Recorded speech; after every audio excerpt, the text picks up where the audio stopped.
This guy, the very definition of a sword prodigy, could practically pick up any weapon and be a master in seconds. He trained so relentlessly he had blood-stained palms to prove it, and after dropping out of high school, he didn't stop there. He dedicated the next 2 decades to slicing and dicing his way to the title of the country's top swordsman. Naruto might have needed a Rasengan or 2 to stand out, but this guy? All he needed was a kitchen knife. One bustling day in a restaurant, the staff were managing the usual crowd when the chef's phone decided it was time to be heard. Despite supposedly being on silent, one staff member noticed it, and the chef, looking almost as annoyed as Saitama on his off days, wondered if it was from that game he swore he'd deleted. Just then, a staff member notified him that Mr. Kim, an unexpected guest, had arrived. The chef told them to lie, tell him I'm not here, but Mr. Kim wasn't buying it and strolled right in, stating he was here for the answer he'd been waiting on. He explained he'd given the chef plenty of time to mull it over, and for someone like our boy who handles knives all day, it should be easy work. Pulling out a suitcase full of cash, Kim proudly announced an advance payment of 300 million won for the task, almost like a Dragon Ball villain trying to bribe Vegeta. But the chef, with the precision of Zoro slicing through steel, made it clear Mr. Kim was in the wrong place. This was a kitchen, not some underground guild meeting. Ignoring the cash, our boy demanded Kim leave. Offended, Kim shouted that the sword saint shouldn't be wasting his talents on cutting fish. But our boy grabbed his kitchen knife that made Mr. Kim and his entourage scared. They quickly fled, but not before Kim vowed he'd be back. As the dust settled, one of the staff couldn't believe what he'd just witnessed. 300 million won. He declared that if he'd been offered that, he'd take it in a heartbeat. Curiosity getting the best of him, he asked why the chef refused. Our boy replied, saying he's only ever been good at slicing fish heads. He's no thug. The staff member teased, saying that if he used his reputation as a swordmaster, he could scare people into paying up without spilling any blood, and maybe buy a house with the cash. But our boy shook his head, saying he'd turn it down even if it were billions. Then, noticing the chef's phone pinging endlessly, the staff member joked that maybe he was secretly dating someone. Embarrassed, our boy brushed it off, muttering that it was just a dumb game notification and not wanting to admit he was still into divine protection like an old-school anime fan still rewatching Sailor Moon. As the cleaning staff headed out, our boy lit a cigarette, reflecting on how he'd spent most of his life working after his family went bankrupt when he was young, always on the grind for cash. His phone wouldn't stop vibrating. Annoyed, he decided to delete this dumb game. With nostalgia kicking in, he tapped the screen, and the game loaded up with the classic intro music that practically screamed, "Welcome back, Senpai." There they were, the same beautiful characters, still as captivating as ever. Just as he was deep in his anime world, his phone began to lag, and a bright light appeared that caught him off guard. After a while, one of his staff called out that the boss wanted him, but the chef was gone, leaving his phone behind. As it lay there, the screen flashed, completing the character transfer. It was only the beginning. Maybe this would finally be the arc where our boy went plus ultra. Upon spotting the game's interface, our boy knew exactly what he was dealing with. Pay to win? Check. Auto hunt? Check. Like every other mass-produced mobile game. The type was so familiar, he didn't even need the tutorial. So why did he play this game? Apparently our boy was enchanted by the digital waifus. Yup, you guessed it. Your classic 2D crush. After pouring in way too much cash and playing through countless hours, here he was, no longer the overpowered MC or even a snarky side character. Nope, he'd been demoted to full-on background character. Now, he was someone whose very existence no one noticed, let alone cared about. Talk about being ice-guyed into NPC hell. Now in this world, he went by the name Kangjiyama, and while he could hardly call himself an OP protagonist, he adapted quickly. The Korean setting looked almost identical to what he knew from real life, just with some swapped-out names and slight quirks here and there, kind of like how anime changes Tokyo Tower's shape but keeps everything else the same. A full year rolled by, blending game and reality into a haze, and our boy was starting to forget which was which. Here we go again, he thought, because just like in his past life, normalcy was the one luxury out of his reach. After school one day, he came home to his parents congratulating him as Great Sword Master Kong, practically beaming with pride over his Hoenn Academy acceptance letter.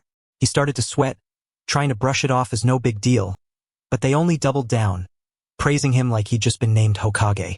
They insisted on bragging about him left and right, and he knew his dream of a peaceful, normal life was now on par with finding the One Piece. Forget laying low. It was just not in the cards. With the entrance ceremony just a day away, he can't escape the hype that everyone's buzzing about. In his room, he packed a few essentials, though he paused when he found a family photo. Staring at it, he wondered how the hell does this Kong that he'd possessed even made it into Hoakin Academy. Then it hit him. Apparently, Kong had awakened divine powers last year, passed the entrance exam, and waltzed right into the academy. Plot twist. He'd taken over the life of a bona fide genius. Divine powers here were basically like cheat skills, rare and coveted, dividing society into ranks like Goku's power levels. But not everyone possesses these powers, as they typically manifest through genetics. Society is divided into 3 classes based on the presence or absence of divine power: the privileged, the commoners, and the poor. Hoakin Academy, he quickly realized, was an elite fortress disguised as a hero academy, keeping all the overpowered, hero bloodline kids within its fancy walls. He laughed to himself. He was one of those geniuses. But why was the heroes needed?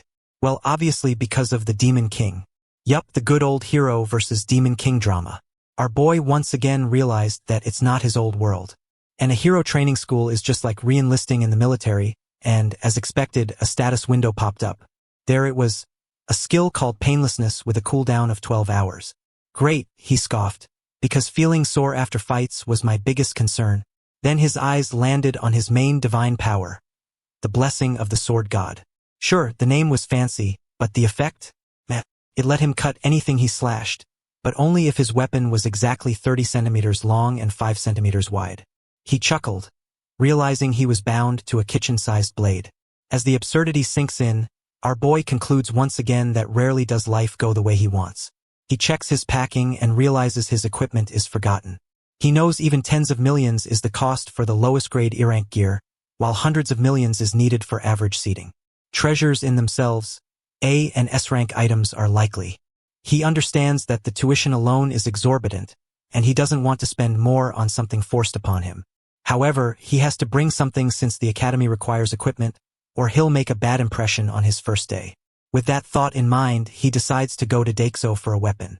Suddenly, a memory of his first master interrupts his thoughts, recalling the insistence on a Japanese sashimi knife that cost over 100 million. He finds himself thinking again about that old geezer, remembering his words. A true master never blames their equipment. The next day, our boy stepped into the academy, decked out in his crisp uniform, feeling like the underdog in a shounen series. But before he could settle in, someone questioned whether the equipment he carried actually belonged to him. It was the day of the entrance ceremony, and during the equipment inspection, he confidently pulled out his sashimi knife as his chosen weapon. A kitchen knife? A nearby upper-class student snickered, ready to assert his dominance like the classic anime bully.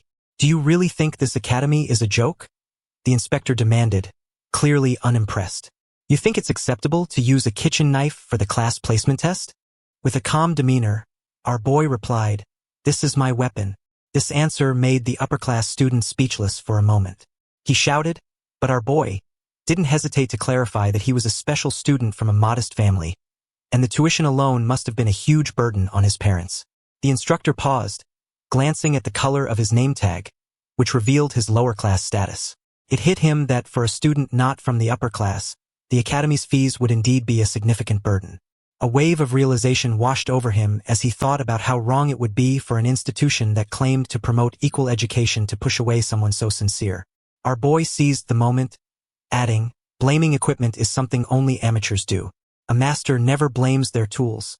He knew it sounded a bit odd coming from a teenage boy, but somehow those words felt profound, like he was channeling a grandmaster vibe straight out of a martial arts flick.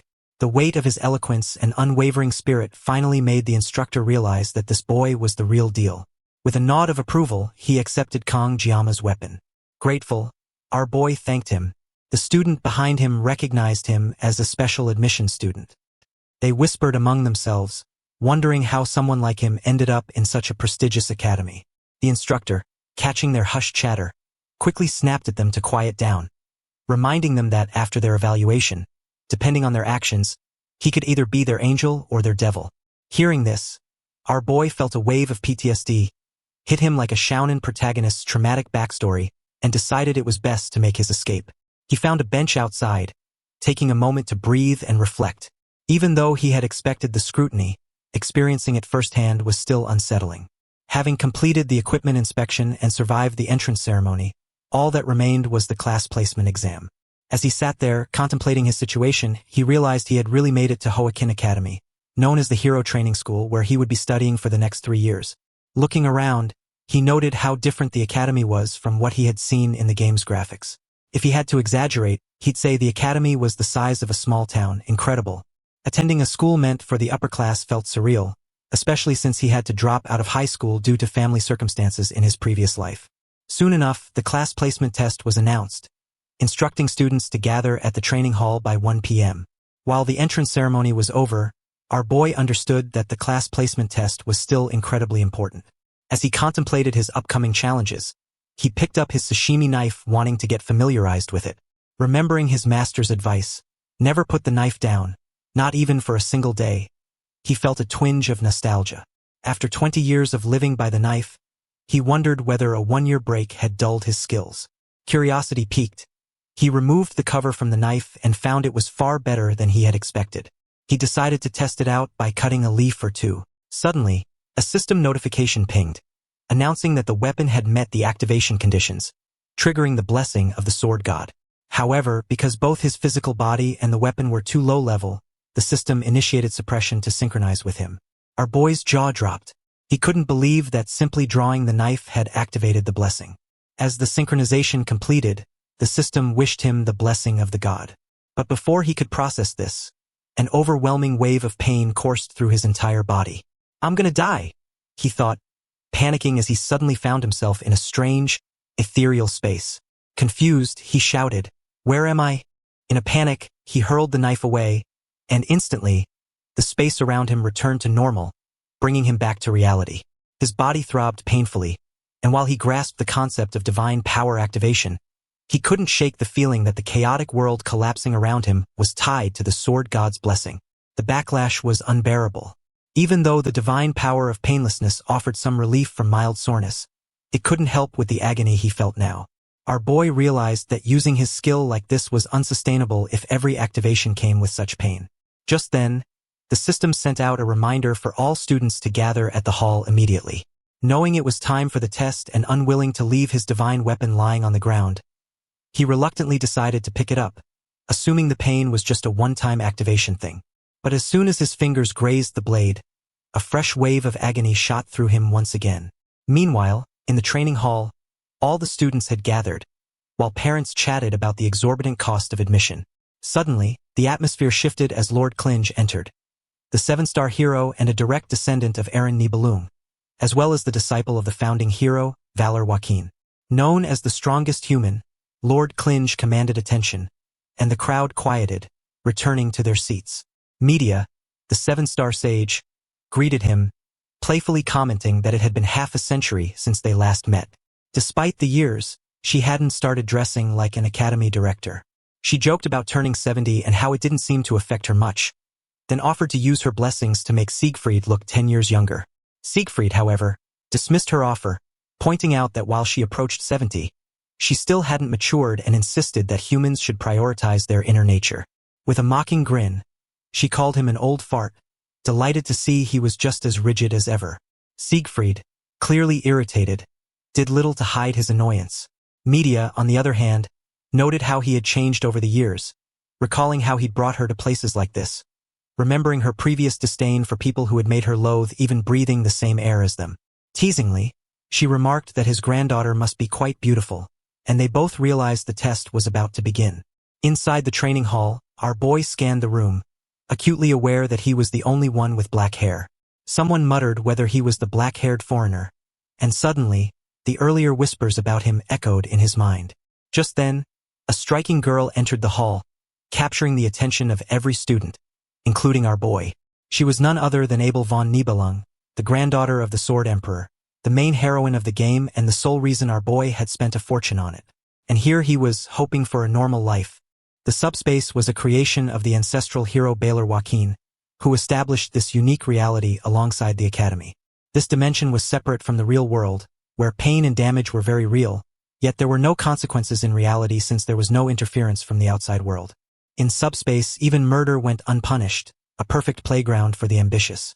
As the atmosphere buzzed with anticipation, Sieg and media discussed the upcoming battles in subspace, a time-honored tradition at the school. However, this year they were trying something new, a battle royale format. Participants would be split into groups of 10, and it would be a survival game with no restrictions on equipment. Sieg, ever the realist, pointed out that without restrictions, the privileged students would have an unfair advantage, a sentiment echoed in many anime plots featuring underdog protagonists against the elite. Media explained that they had to compromise because the academy was primarily funded by the nobility, and she had fought hard to introduce this new system. Inside the training hall, the students were admiring Abel von Nibelung, the granddaughter of the Sword Emperor. Meanwhile, our boy sat back, shocked to find that she was no longer just a 2D character on a screen. This felt completely different. He inwardly scoffed at the other students attempting to approach her, calling them fools. But deep down, he knew he might have done the same if he hadn't already played the game and learned better. As someone familiar with the game mechanics, he recalled that Abel possessed the miracle blessing M, a powerful boon that tied her to the game's protagonist. Beautiful people always seemed to have admirers at their side, and he realized that, as a special student, he didn't belong in their league. With a resigned sigh, he resolved to avoid getting involved in the social dynamics of the academy, hoping to steer clear of a noisy school life. He set 3 principles for his future: finish his studies without incident, secure a conventional job, and live a safe life. He couldn't shake the thought that the hero's job came with a huge salary, yet just the act of drawing his knife had left his body trembling. Let the hero protect the world, he mused, focusing instead on finding a more comfortable path in life. The class assignment exam for the 783rd year at Hoakin Academy began, and a mini floating machine appeared to explain the rules. As previously announced, this year's event would be a battle royale among 10 randomly assigned cadets. First place would be assigned to the Star class, while second and third would go to the Dragon class, and 8th to 10th place would be placed in the Ordinary class. Class assignments would depend entirely on these results, with no time limit. Our boy's mind raced as he immediately recognized the setup. It was just like the game. Knowing his goal was to remain ordinary, he decided not to waste time and aimed to finish quickly. The subspace generation device activated, and the exam commenced. He resolved to avoid drawing his knife unless absolutely necessary, channeling his inner pragmatic hero as he navigated the strange new world. After a while, the evaluations for Group 24 were completed and announced, followed closely by the completion of Group 47's evaluations as well. While observing the results, media leaned over to Sieg and remarked that his granddaughter, with the bloodline of Changseong and Jialgang, was sure to achieve significant results. She was impressed by the record of 7 minutes and 14 seconds, noting that it was incredibly fast. Abel had opted for a C-rank weapon to ensure a fair assessment, yet she had still achieved a record, placing her among the top 10 in Academy history, though she couldn't quite break Sieg's own record. Sieg acknowledged this as natural for someone of the Nibelung bloodline, preparing to leave as he assumed the event was over. However, media interjected, informing him there was still one group left to evaluate. Sieg dismissed this as unimportant, likely filled with the offspring of pigs. Classic rich guy talk, reminiscent of snobby anime aristocrats. Just as he was about to leave, a sudden, strange sensation washed over everyone in the hall, causing an unsettling silence. Media turned to Sieg, questioning if he felt it too. Sieg considered the sensation unbelievable, his usual confidence shaken as a palpable tension filled the air. What was happening? As the confusion in the training hall reached its peak, they watched in disbelief as the very fabric of the sky broke apart, and 2 students tumbled out of the subspace, crashing to the ground.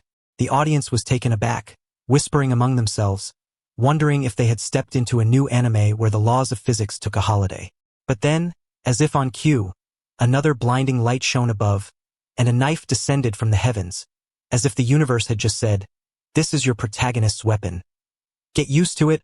Media, ever the quick thinker, called for medical staff to check the vitals of the cadets who had just emerged from the chaotic rift. Among them lay our boy, who accepted the results as inevitable, predetermined from the start, like the fate of every low-tier character in an Ice Sky series. Earlier, students from the last group had begun fighting one another, and dread washed over him as he realized he had been caught in what could only be described as the squad of death. He recognized the notorious twins of malevolence, Mao Jun and Mao Shun, from the Iron King family. These brothers were infamous not just for their immense talent but also for their brutal violence and boundless cruelty. They were the kind of characters you might find in a shonen manga, known for turning every battle into a bloodbath. Kong recalled that the twins took pleasure in toying with weaker students for 30 minutes, prolonging their suffering like some sadistic game master. Completely ignoring him, the twins finished beating the other students and began discussing how many remained. June nonchalantly declared it was all over, while Shun, surprised, pointed out that he had taken care of 4 students himself. June then tossed the last remaining girl to Shun, who eagerly accepted the challenge. The poor girl trembled in fear as she watched the 2 brothers approach, her will to fight seeming to evaporate like a vapor wave dream. Shun, noticing her fear, leered at her with a smirk, remarking that she was just his type. He was curious if her screams would be as satisfying as he imagined. Just another day for a classic anime villain. June chided his younger brother for being a pervert, adding a comical touch that felt right out of a slice-of-life comedy. But as Shun prepared to unleash his wrath on the terrified girl, our boy couldn't stay silent any longer. He yelled out, questioning why they were taking things so far in what was essentially a simulation, labeling them psychopaths for their cruelty. Without fully realizing it, he stepped into the chaos. The twins turned their attention toward him, their eyes narrowing at the sight of his special student tag. They scoffed at him, calling him a lowlife, and Shun decided he would deal with him personally. June instructed his brother to rip out Kang's tongue for daring to disrespect them, a line that felt like it belonged in a horror anime rather than a school setting. Panicking, our boy wondered what he should do. He considered using his blessing of painlessness but quickly realized that avoiding pain for just 30 seconds wouldn't help against opponents who had been terrorizing their classmates for half an hour. As he scanned his surroundings, he spotted his knife nearby and hesitated, knowing that grabbing it would trigger the blessing. He recalled the intense pain he had endured earlier when he activated the blade. Just half a day into his new life, and he was already about to break the principles he had set for an ordinary, uneventful existence. The twins noticed him hesitating with the knife and taunted him, asking if he was mocking them. The terrified girl watched, anxiety etched on her face, as Shun prepared to finish Kong off painlessly, considering him an amusing distraction. He charged at Kong headfirst, ready to smash him like a villain from a poorly animated action flick. Realizing he couldn't afford to be picky now, Kong decided to use the blessing of painlessness for 30 seconds, hoping it would buy him some much-needed time. As he took a fighting stance, the blessing of the sword god activated, filling him with a rush of adrenaline and absurdity. He chuckled to himself at the thought of facing off against a bully with nothing but a sashimi knife. Wasn't that how every action movie ended in disaster? Shun scoffed at him, questioning what a pathetic knife could possibly do. Kong knew that if he didn't finish off his opponent quickly, he would be the one to bite the dust. He felt the ridiculousness of holding a knife meant for cutting fish, not people, and wondered why gangsters in movies always wielded such tools. Did they not realize they were better suited for sushi? But then, a flicker of determination sparked within him as he remembered a crucial skill.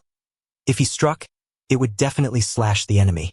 As Shun closed in, Kong swiftly slashed with the knife, cutting off the bully's arm in one decisive stroke. The battle ended in an instant, leaving everyone in the hall, students, faculty, and even the universe itself, gaping in shock, as if they had just witnessed a climactic moment from an epic shonen showdown. In his previous life, Kong had once asked his boss why gangsters in movies always used sashimi knives. His boss reacted by flinging a knife that missed Kong by a hair. With a sharp glare, he told Kong to stop asking dumb questions, and to remember to call him master. This master had once been a thug himself but had turned over a new leaf, cutting off one of his own wrists as penance. He had since opened a sashimi restaurant, claiming he now wanted to make people happy with his knife skills.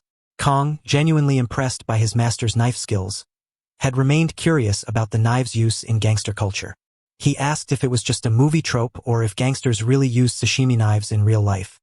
His master's reply had been sharp and dismissive, implying that someone who knew about knives shouldn't even be asking such a question. But Kong explained his reasoning. A wide chef's knife might get stuck when stabbing someone because the skin would tighten, making it hard to pull out. A sashimi knife, being narrow, could stab repeatedly and withdraw easily. If it worked so well on fish, why not on people? The master, clearly irritated, had explained that cutting fish and cutting people were completely different. Fish lie down, making it easy to slice, but standing humans are a much harder challenge. He added sarcastically that even the god of knives would struggle to use a sashimi knife in that way. Kong had been disappointed, thinking his master simply lacked the skill. Of course, he didn't dare voice that thought. Now, in the present, Kong sliced clean through Shun's arm with his sashimi knife. The cut was so fast and precise that it stunned everyone. Blood gushed from Shun's wound as he screamed in agony. Staggering backward, Shun begged Kong to stay away and called out for his older brother to help him. But Kong wasn't about to show mercy. As Shun tried to crawl away, Kong followed him and, with another precise strike, cut open his skull. Jun, watching his younger brother fall, forced himself to stay calm. He reminded himself that they were in subspace, meaning Shun wasn't actually dead. Still, he couldn't help but wonder what was wrong with Kong. The way Kong used the knife looked like someone handling a blade for the first time, yet his strikes were unervingly accurate. Jun's breathing grew heavy as doubt crept in. Was it just luck? Or was that knife the reason? Taking no chances, Jun readied himself for a serious fight. He equipped his weapons in both hands and activated all 3 of his high-rank blessings, enhancing his defense and jump power. Confident in his abilities, Jun charged forward, certain that victory was his. He thought Kong was just standing there, defenseless, and planned to smash his opponent's head in one blow. But before Jun could land his attack, Kong acted. The fight ended in an instant. Jun fell to the ground, defeated, as the light of the subspace faded from his eyes. Kong, having won the fight, immediately felt the effects of the blessing wear off. Pain coursed through his entire body, far worse than anything he'd ever felt. Overwhelmed, he collapsed and lost consciousness. When Kong woke up, he found himself in a hospital bed. As he sat up, someone nearby noticed and called out to let others know he was awake. Looking around, Kong saw 2 unfamiliar yet instantly recognizable figures. One was Siegfried, the strongest human alive and one of the 2 7-star heroes. The other was Media, the Academy's head sage. Both were legendary figures, and their presence left Kong uneasy. Siegfried asked about Kang's health, but Kong couldn't help wondering why such important people were here. Siegfried didn't waste time and got straight to the point. He wanted to know about the strange sensation everyone had felt earlier and Kang's actions in the subspace battle. Kong realized the phenomenon hadn't been his imagination. It had been real. Siegfried's cautious tone made Kong realize how dangerous it could be to draw the attention of someone this powerful. Carefully choosing his words, Kong explained that even though it was just a pocket dimension, he felt the twins' actions had gone too far, so he acted. However, he admitted that his response had been excessive and said he was ready to accept any punishment. Media broke the tension by teasing Siegfried for being so stern with a student. She revealed that Siegfried had personally treated Kang's injuries while he was unconscious, even unblocking his blood vessels. Kong noticed his body felt much lighter, and Media's playful tone made him feel even more out of place. Siegfried, clearly embarrassed, grumbled at Media for bringing it up. Kong began to understand why he felt so strangely rejuvenated. Media continued, explaining that they had reviewed footage of the subspace battle. She mentioned Kang's bravery in protecting a female student, calling him the prince she had always dreamed of. Her playful flirting left Kong feeling awkward, while Siegfried scolded her for her lack of professionalism. Media assured Kong that there would be no consequences for his actions. She even added that the Mao twins had only been admitted to the academy by currying favor with the elders, so their defeat was well-deserved. Relieved, Kong listened as Media revealed the main reason for their visit. He had achieved the top score in the exam. This news shocked Kong. Both Siegfried and Media congratulated him, but he was left questioning how things had gone so far off track. On his very first day, he had already broken all the principles he had set for himself. So much for an ordinary, uneventful school life. At the academy office, Media sighed deeply, reflecting on her nearly 20 years as the head of the academy. She couldn't recall any event as unprecedented as this. The scene shifted to earlier that day. Kong stood before Sieg and Media, expressing his dissatisfaction with the decision. Both leaders were visibly taken aback. Media, clearly puzzled, asked Kong if he truly understood what it meant to be part of the star class. She emphasized that the top cadet selection wasn't just a decision made by the academy elders but was directly influenced by the subspace, a mechanism imbued with the will of the founding hero. Kong, after a pause, reiterated that he simply didn't like the decision. Media and Sieg were stunned by his blunt response. Returning to the present, Media turned to Sieg and asked if he was upset that Kong had taken the top spot instead of his granddaughter. Sieg, who had seen the subspace footage, calmly replied that it would be foolish to question the judgment of the space, as it reflected the will of the academy's founding hero. Since the system had chosen Kong as the top cadet, Sieg accepted the outcome without hesitation. Internally, Sieg couldn't help but dwell on Kang's performance. If Kang's skills had been extraordinary or his physical abilities exceptional, Sieg would have understood. Even remarkable combat experience would have been reasonable. But what Sieg saw in Kang's movements was something far more profound. It was as if Kang embodied the very essence of swordsmanship, the same ideal Sieg had pursued his entire life.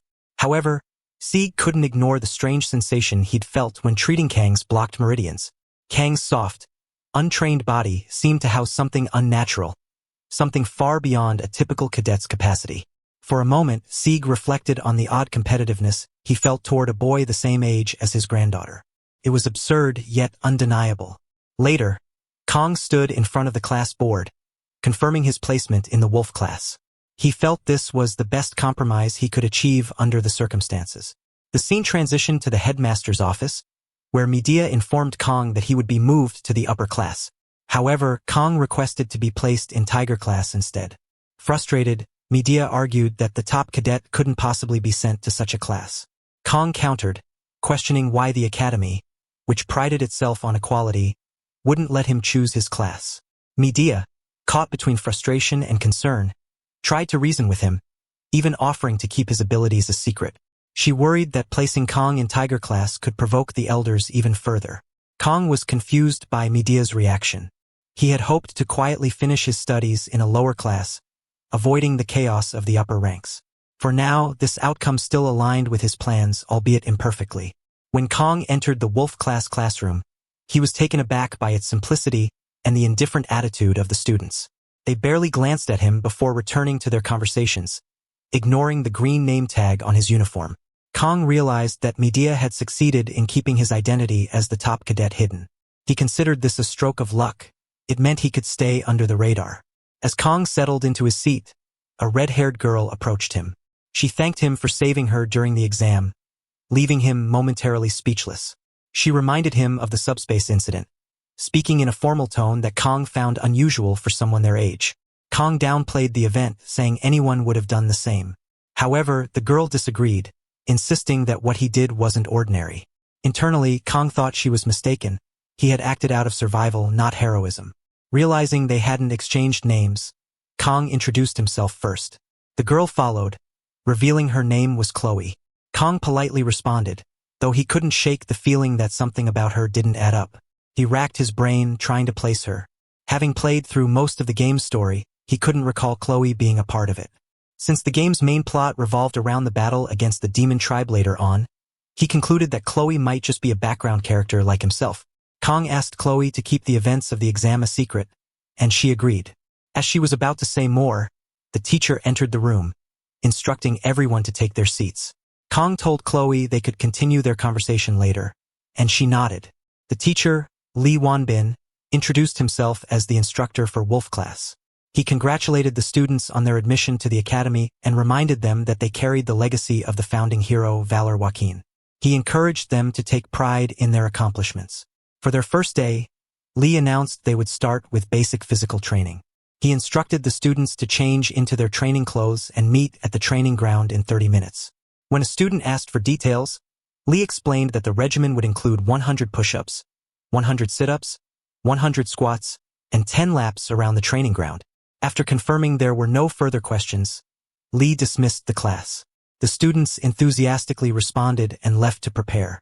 Kang, however, wasn't thrilled. Sitting alone, he questioned whether the academy's training was designed to turn students into Saitama. Hoping to avoid the hassle, he approached Lee, claiming he wasn't feeling well. Lee, unimpressed, suggested Kang join the star class if he wanted to avoid physical activities. Frustrated, Kang changed his excuse, saying he urgently needed to use the restroom. Lee smirked and sarcastically remarked that this was what he expected from the top cadet before dismissing Kang with a knowing smile. At the training ground, Kang struggled through the laps. Exhausted, he noticed the other students were far ahead of him. Chloe, seemingly unfazed by the rigorous training, approached Kang and asked if he was okay. Kang denied having any trouble, though his labored breathing betrayed his words. When Chloe asked what lap he was on, Kang reluctantly admitted he was on his 5th. Curious, he asked Chloe about her progress, expecting her to be behind. To his shock, she casually mentioned that she was on her 9th lap. She smiled cheerfully, encouraged Kang to keep going, and sprinted ahead with ease.